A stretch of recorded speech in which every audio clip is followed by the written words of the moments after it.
My name is Andy, and I work at the Science Center of Iowa, and I coordinate our COVES effort. And uh, Lately, we've been having difficulty with our response rate. So, COVES anticipates that response rate should be, between what 40 and 60% is what uh, I was told, and I've been noticing that it has kind of been dipping lately.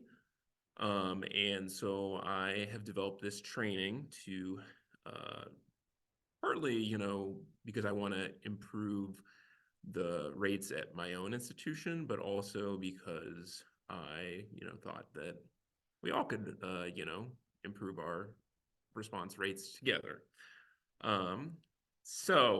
First off, who am I? I am the exhibits manager here at the Science Center of Iowa. These are just some photos to teach you about me. I love astronomy. I love dogs. I love designing exhibits. I was a sixth grade elementary teacher here in Iowa for a couple years. So I've got a lot of different interests. Um, And so today our goal is to develop soft skills in our data collectors. So simply put, soft skills are any skills that will cause a data collector to have a higher response rate. And this will also create a more positive experience for your visitors while they're leaving your museum and doing the COVES survey. So a little bit of additional information about me. So I spent a fair amount of time actually working in the Canvas world. So I worked as a fundraiser for Greenpeace for a while, and also during the pandemic worked as a phone fundraiser for humane societies, for Amnesty International, as well as a few other organizations. In 2020, before the pandemic uh, happened.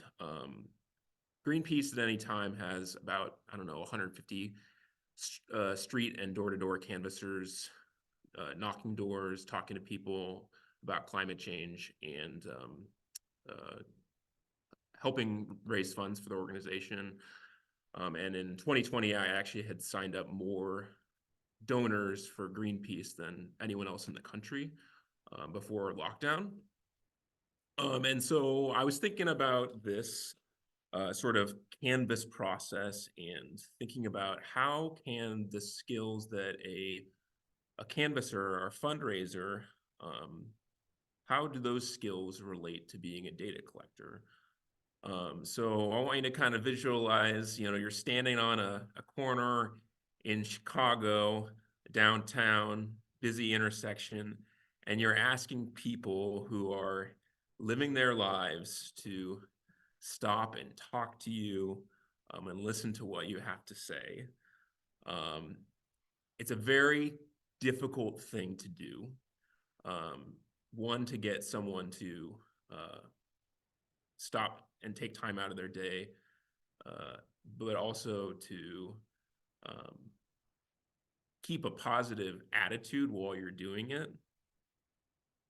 Um, so there are lots of skills that canvassers use when they're street canvassing that I feel are incredibly pertinent to the work that we do when collecting COVES. Um, Really, the question is, how do we use both nonverbal skills and verbal skills to establish rapport and trust with folks, create a positive connection with the person that's approaching us, and encourage that they will stop and hear what we're having to say, while also ensuring that quality visitor experience that we want at our museums. So I'm going to share with you just some kind of what I view as best practices when doing this in order to help us increase our response rates. So what are the things that we're looking for from our data collectors? These are all qualities that we can coach and encourage if we'd like. First and foremost, We want to smile. We want to try to be someone that looks welcoming and friendly. It seems like a no-brainer, but it really makes a difference. We want to have open body language while we're, stopping someone who's leaving our building to listen to us. This open body language communicates confidence, trustworthiness, and friendliness. Additionally, we want a positive, optimistic, welcoming tone while also projecting with our voices 10 to 15 feet out. To connect this to the canvas, when I was raising funds, if I waited till someone was 5 feet in front of me before I started to talk to them, there was no way they were going to stop and listen to what I had to say. They were going to be gone the moment I started to say anything. We want to, communicate that we're someone that's excited to talk to them.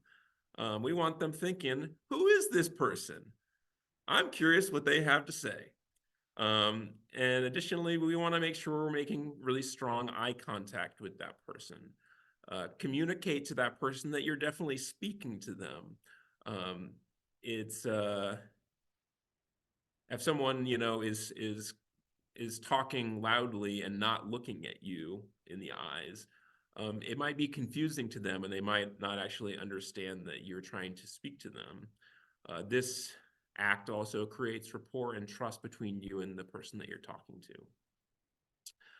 to. Some rules to live by when being a data collector, similar to what I just mentioned a moment ago, we want to use the 10 to 15 feet rule.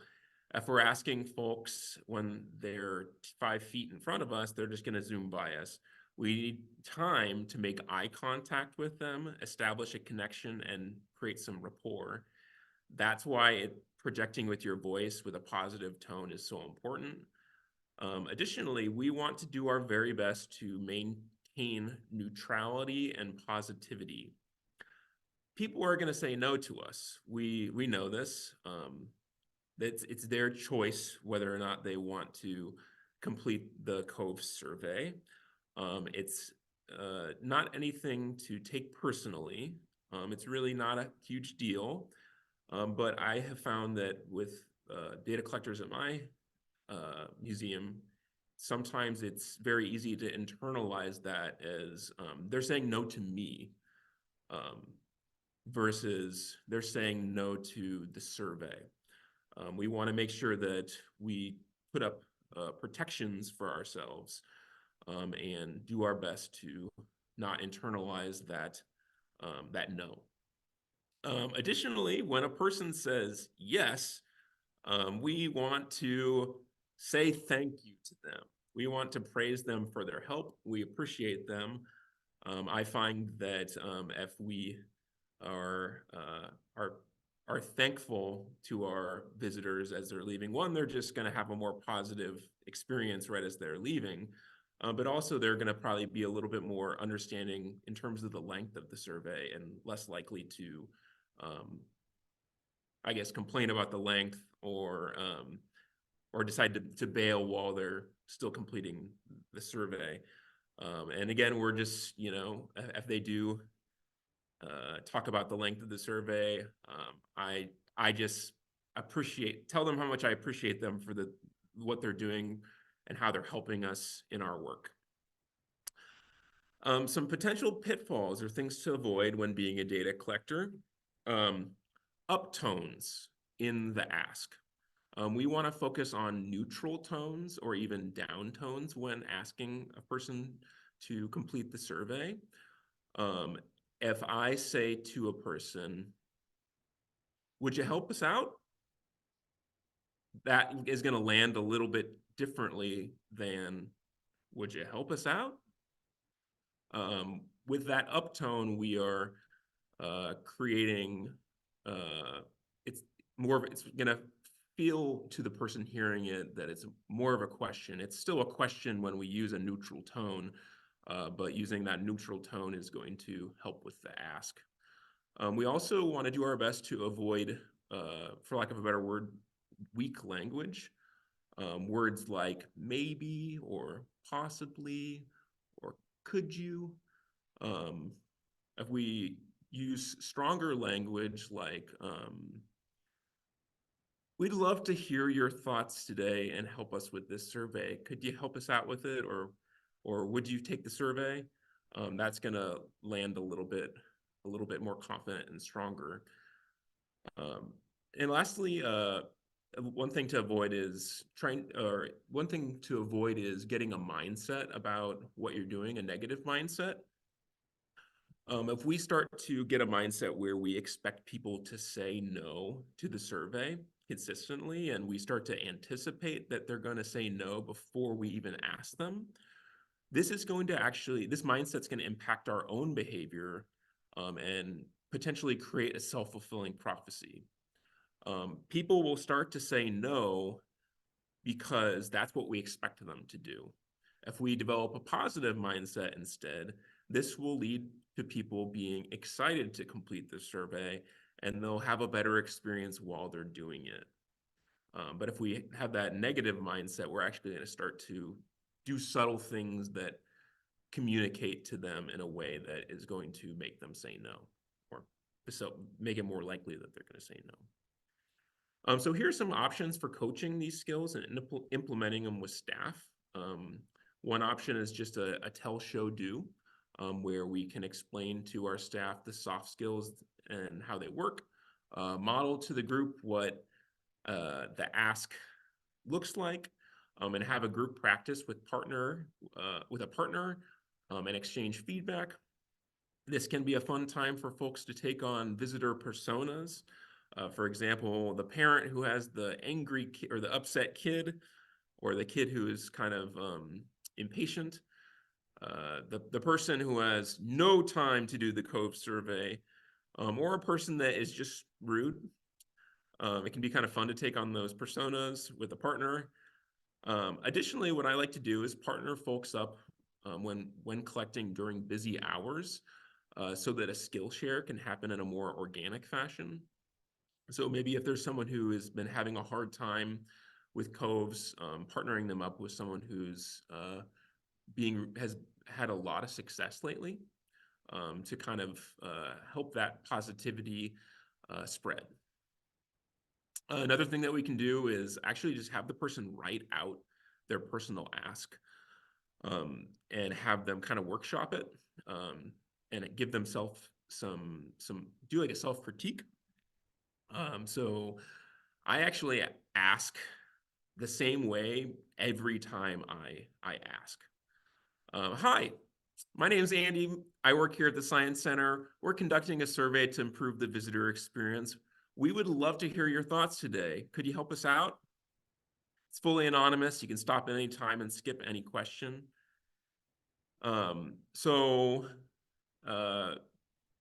Looking at, I guess, my own ask, what were some, I guess, positive things that I did? And you can just kind of turn your mic on and share what you're thinking.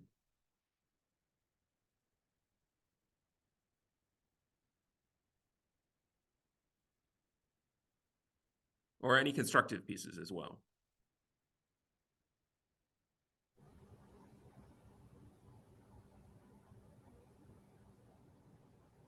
In the chat, good tone, very positive. I'd like to enter in the chat as well. I can keep an eye on that, Andy. Cool, thank you. Could you help us out is the magic phrase for Kate.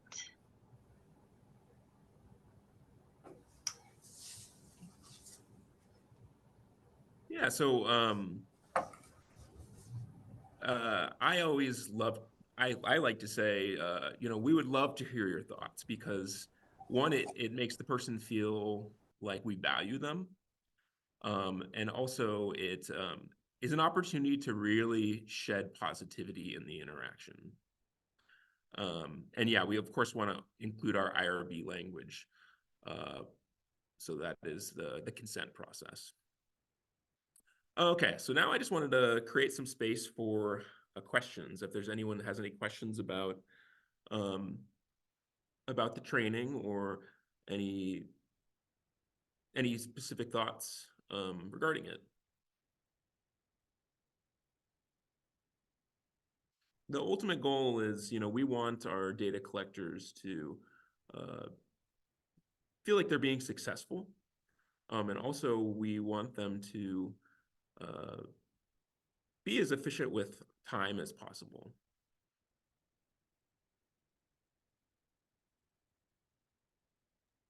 Have you had any data collectors where you've gone over this, you've done modeling, and it's still a struggle for them to engage with people? And if so, what did you do with that? Yeah, that is definitely something that I have been thinking about a lot lately. I definitely have a couple data collectors that, for lack of a better description, just have a negative association with doing COVES.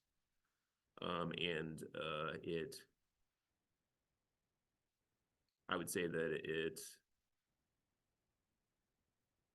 maybe their temperament is not the best suited for COVES. I would say that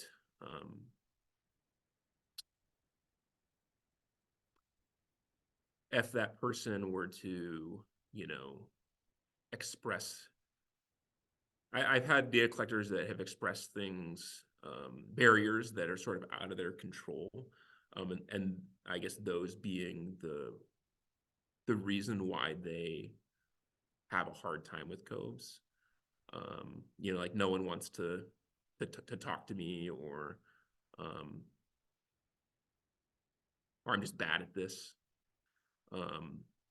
I think it's important to hear that person, and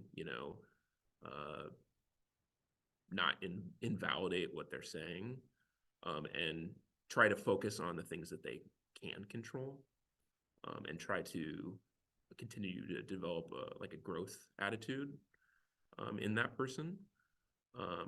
And I do think the partnering with another person can be a good option for them,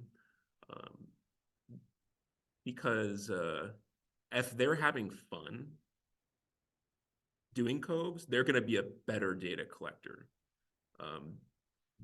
If they hate COVES, then people are not going to want to do the survey with them, because because a person can tell that you are not enjoying what you're doing, and people will be much more inclined to stop and do the survey if you are somebody who seems like you are happy to be there. So I would say trying to find a way to improve the mindset of the individual, while also meeting them where they're at.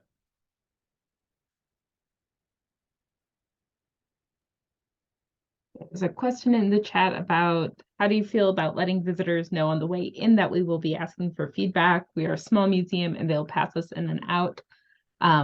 My 2 cents on that is sure, but depending on how long visitor stays are, you might tell a whole bunch of people you're going to ask them questions on the way out, and you might not talk to them, and then that might be confusing. I'm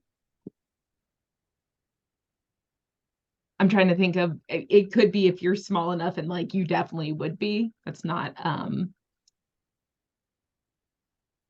there might also be concerns about influencing their visit. They might be more critical or less critical. It's hard to say if that would impact how they perceive their visit. Can you offer any suggestions to combat negative reactions from guests when they learn how long the survey will take them to complete? Do you have any thoughts on that, Andy? Yeah, I think a lot of things about that. I think being upfront with them in the ask, including that it's going to take about 5 minutes,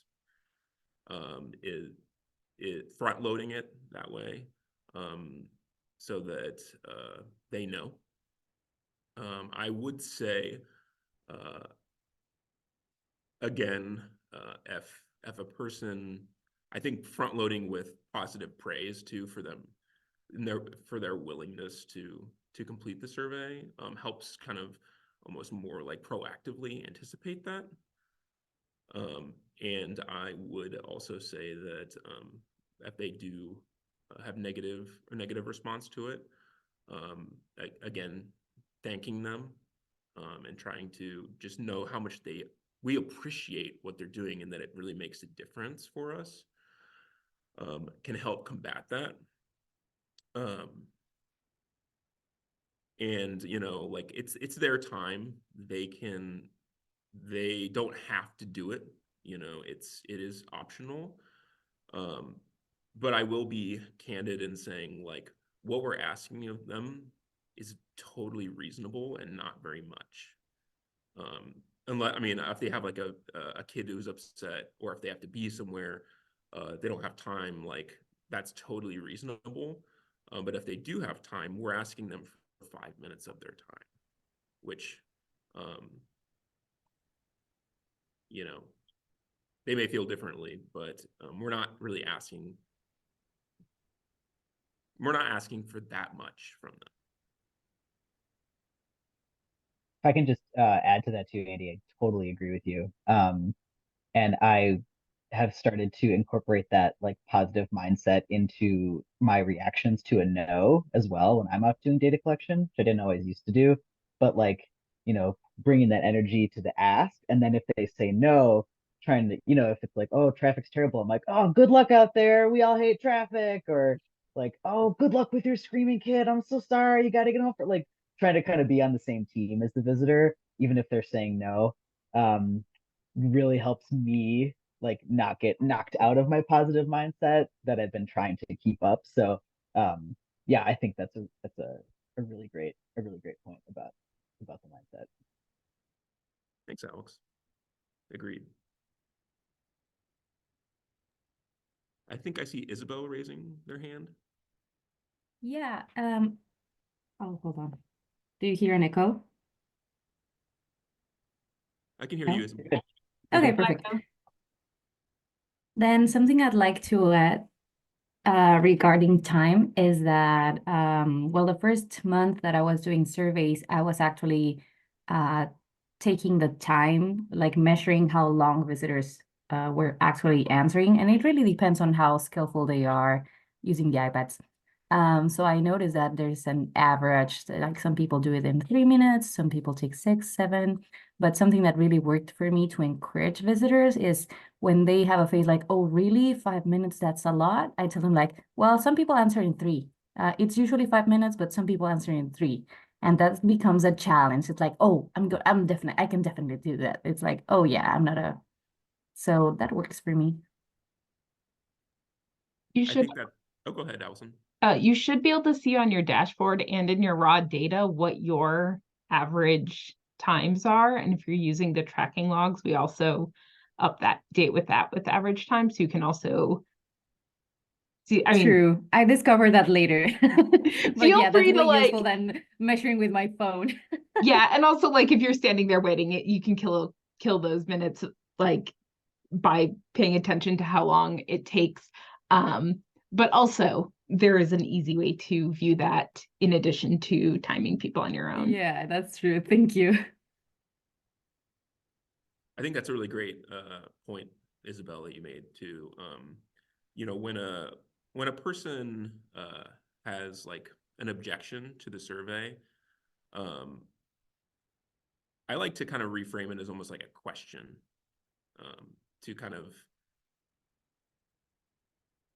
help myself see it in a more positive light. Not like they don't want to do it, but it's like more like they have some reservations about it. And it's totally reasonable for them to, I guess, question how long it takes. And so I think you by saying, well, some people do it in 3 minutes is a reasonable way to answer that question that they had. There's a question in the chat about data collectors that request, oh, it just moved, chairs or stools. Any suggestions on how to keep their body language open and positive? And also just wanting to hear more about body language in general. Yeah, I think that's a really, really great point. And I think, you know, we have to, it's essential that we create accommodations for our staff so that everyone is included in COVES. And I think that, you know, that would probably be on a, in terms of supporting that individual, it would probably be on a case-by-case basis. But I would say I have like a theater background. So when I collect data, I'm kind of dramatic and theatrical. And I kind of like, you know, have my arms out, you know, and you know, do a lot of gesturing. But I think anything that you can do to be engaging in a positive way is going to make the visitor connect with you, and also just again make them interested in knowing who is this individual that is you know, asking me to do this survey. It's really tough to do, but it's like in 10 seconds you are trying to create a connection enough where they're like, oh, this person's asking me to do this survey, I don't want to let them down. You know, and it's again, we just want, similarly, we want the visitor to have a positive experience with us, and as they're leaving the museum, even if they say no, they may walk away thinking like, oh, that person was really nice, you know. I didn't want to do their survey, but like, that person was really nice. I want to come back to that museum. For someone that might not have a theater background or might not be as familiar with open versus closed body language, you had an illustration that had arms crossed versus arms out. Are there other physical markers you might describe to someone that's having trouble visualizing what being open looks like? Yeah, I think you know, like you know, you want to be firmly planted, but I think also just you know, if you don't have you know, if a person has mobility issues, for example, you know, just directing your body towards the person that you're talking to as well. But I think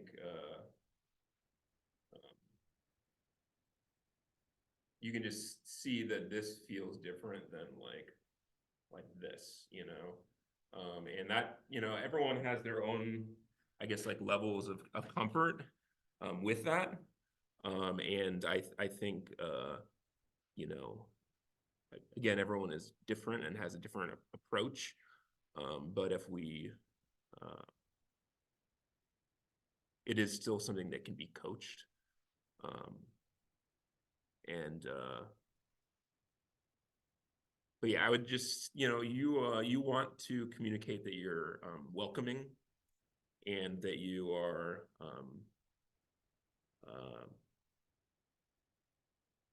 yeah, just you're welcoming the individual. Does that help, Allison? Yeah, I think so. Something else that I like to do, especially when COVID started and we were wearing masks a lot, is I like wave at people or open my face by like raising my eyebrows when I talk to feel more open, or like step towards people without getting in that bubble of like their arm's reach, but just moving towards them, or some other things I do to engage. Yeah, that's great. yeah, I love what you said about raising your hand and waving. You maybe can't tell on video, but I'm 6'3", so I also have like a advantage in that I'm just really a big person. And I think just having like more of a presence, and putting your hand up in the air is a way to kind of make yourself, you know, have a presence. I'm 5'4", so I'm a very average height. I find that helpful. Beth had a question in the chat. Do you modify your script at all when you encounter adults with children who might need that extra nudge to get them to stop? So something that I do, and I guess I want to make sure I'm answering your question, but in terms of the kids, I start to try to, I guess, I try to anticipate that the kids maybe going to be a barrier. So I try to engage with the kid pretty quickly in terms of, just asking them what they did today at the museum, telling me their favorite thing, try to get them engaged, so that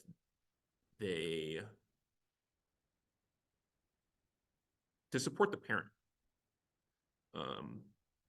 But I would say there are going to be situations with kids that where it's not going to work. The kid is crying because they don't want to go, or they're just having a kind of a bit of a meltdown. And I think in those situations, again, just being positive and understanding that they weren't able to do the survey. But does anyone else have any ideas about ways to sort of I guess approach those situations? Any other strategies? It's a great question.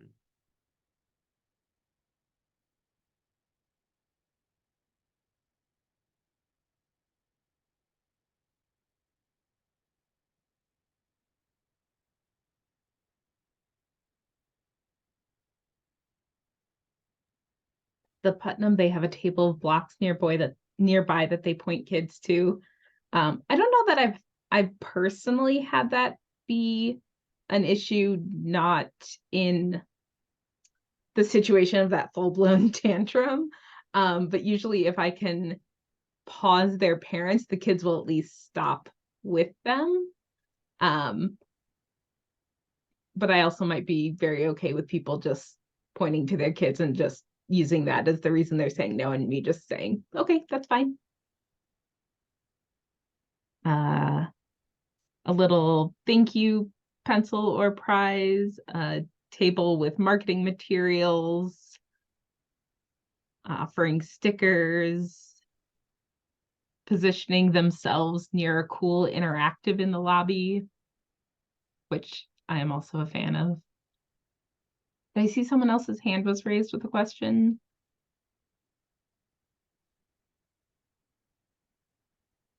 Okay.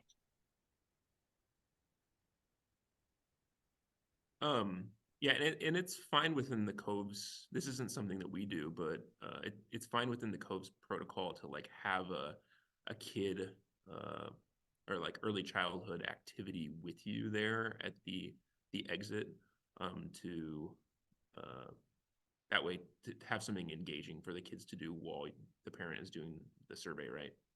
Yeah, we don't want to incentivize them, but distraction is fine after a yes. Okay. I also have I like to pay attention to like where I'm standing, of like what things I could point at and talk to. There's a kiosk that is sometimes parked outside our museum that has like a bunch of little iconography on it, and I use that as a conversation starter a lot, of like, can you find the dinosaur? Can you find the butterfly, for this smaller children?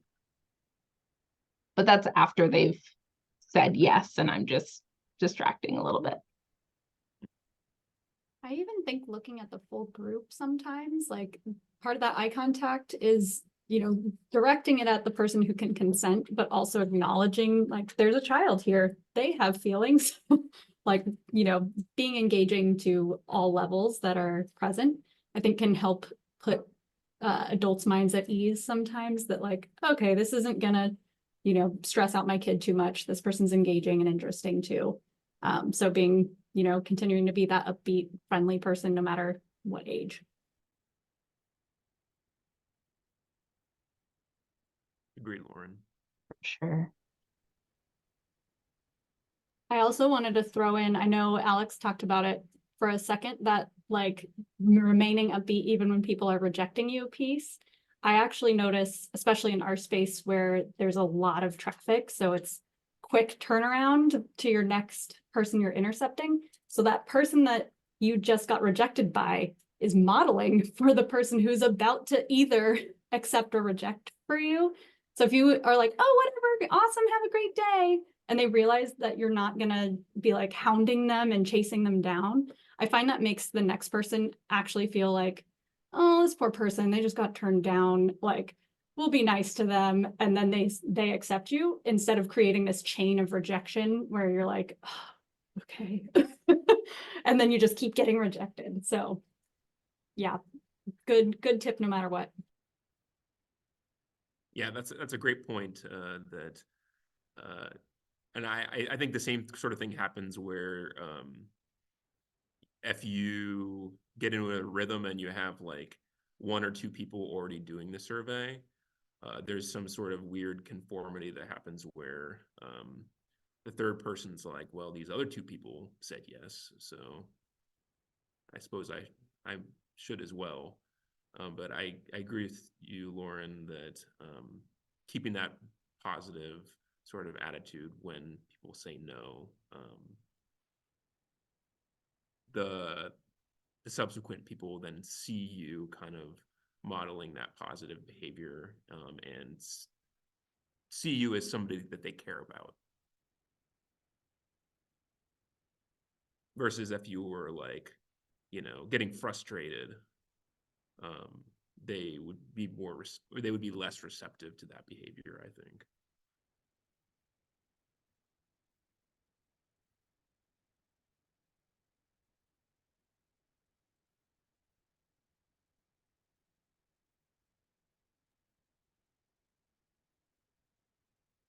Other questions or thoughts about what they've seen work or what has been useful to communicate with your staff when training? Does anyone have any other ideas in terms of just increasing response rate at your institution? Anything that's been helpful? I actually find talking fast can help.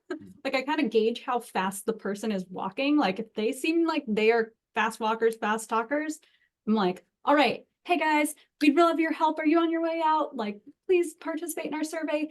Awesome. Okay, let's go quick. Because then they feel like, oh, this isn't gonna take me forever.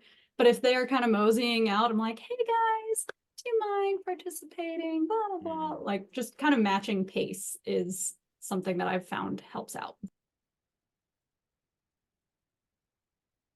Yeah, that's great, Lauren. I definitely agree. Sort of trying to mirror the energy of the person that you're engaging.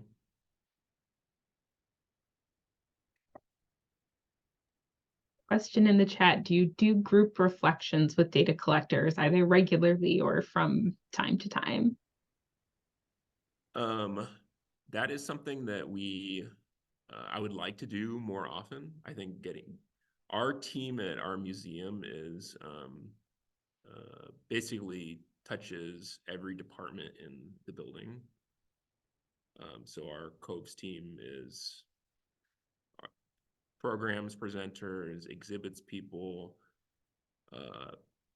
our community engagement team, which includes the fundraising team, is part of COVES, as well as the box office team. So scheduling those reflections is challenging.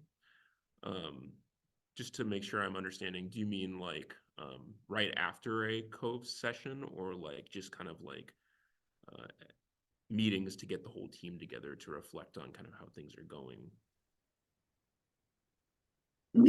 Excuse me, this is Marjorie. We try and do it on a monthly basis, and we don't always succeed, but we do find that that's a moment.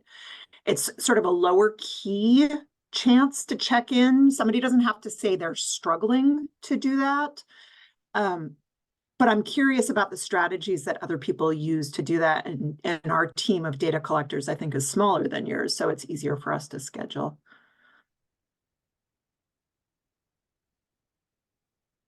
I wish we were able to even just do like a quick, 15-minute check-in once a month. But it definitely is very difficult to schedule. I think also just like doing check-ins with one-on-one check-ins with collectors, or even something I did recently is I just sent out like a survey to the whole team, asking them, like what are the challenges that you're experiencing with when collecting coves, as well as what are some sort of approaches that you've taken that have been helpful in order to kind of support people in the way that they are asking to be supported, but also the same thing that works for me may not work for another person, and the more different like approaches and voices that are able to share what works for them, then the more likely maybe some something that Sarah's doing will resonate with someone else more so, and will help that other person out, if that makes sense.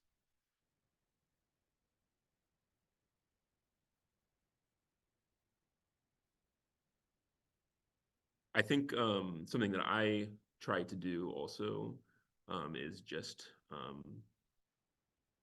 try to maintain like a positive, I guess, vibe for the group in terms of helping. Sometimes like the collectors don't fully understand like the extent to which the data is helpful for the organization holistically, and so reminding the whole team of that value, and also just trying to cultivate a more positive mindset for the team, even through just like email communications. Something else that's helped us, so we do a quarterly check-in, we attempt to, where we share things that are working well for us, things that we have recommendations for, as well as just things that we've been observing that we want to make sure get addressed through the whole organization. Because a lot of times, while you might be collecting data for COVES, you might also be observing things that we need to talk about. And if you see it happening again and again, you want to make sure that's getting fixed. So we take time to debrief on all of those things. But another thing we like to do, if the data collector is motivated by this and not feeling pressurized by it, we talk about response rate and how to calculate it yourself, and then enable people to go back and look at their own response rate for the shift. And that's been really helpful for some people. Other people, they feel like that's a kind of performance orientation, makes them feel really icky if like the day doesn't cooperate with them. But we try not to put too much pressure on it, but being able to understand the way that we're looking at response rate and why, I think also gives some good context and shows behind the scenes a little bit. Yeah, I like that, Lauren, because then it's not like the onus is kind of placed on the individual to do self-reflection versus like,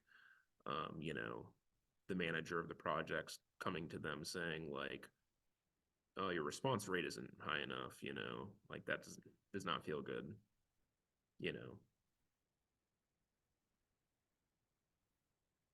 And is it kind of optional, Lauren? Yeah, we only really do that if you say like, oh yeah, how was my response rate? And then we say, oh, let's pull it up. Let's go find it. So.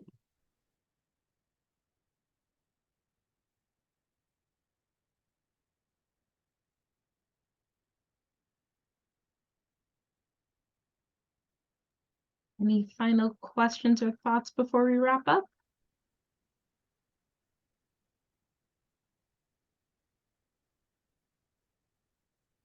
Right. Thank you, Andy. This was really helpful. This was a great discussion, and it was really nice having this laid out so clearly. Soft skills feel like something that can be hard to communicate, and I'm definitely going to be sharing this with some of our colleagues. Thank you. It was great to, spend some time talking to you all about it. And yeah, if anyone, has any further questions, Allison has my email, and happy to be, further think about this question in terms of soft skills. But yeah, nice to meet you all. Thank you, Andy. Thank you, everyone. Thank you all. Have a great day.